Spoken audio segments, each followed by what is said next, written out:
Relocation anterior release test for the anterior glenohumeral legs. The relocation test uses manual pressure to maintain alignment and stability of the GH joint as it moves into external rotation. The anterior release test determines apprehension when the pressure applied during the apprehension test is suddenly released. The anterior release test, also known as a surprise test, should be performed with caution. The patient will be supine, the GH joint will be adducted to 90 degrees, and the elbows flexed to 90 degrees.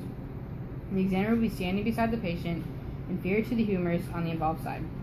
Forearm is grasped proximal to the wrist to provide leverage during the external rotation of the humerus.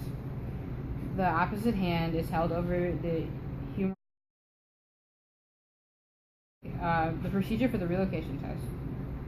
When the patient's arm is in the original position, the examiner applies a posterior force to the head of the humerus and maintains the force while externally rotating the humerus.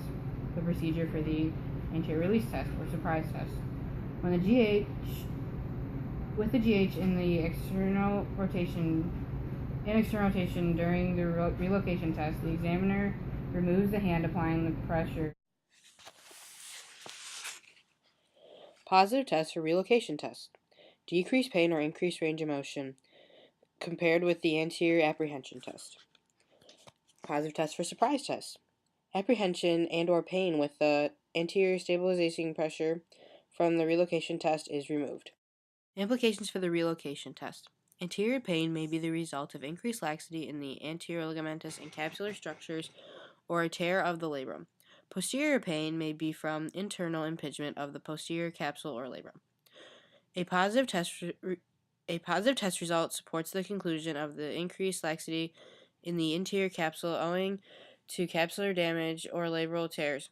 The manual pressure applied by the examiner increases the stability of the anterior portion of the GH capsule, allowing more external rotation to occur.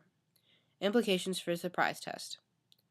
Apprehension and or pain when the anterior stabilizing pressure from the relocation test is removed.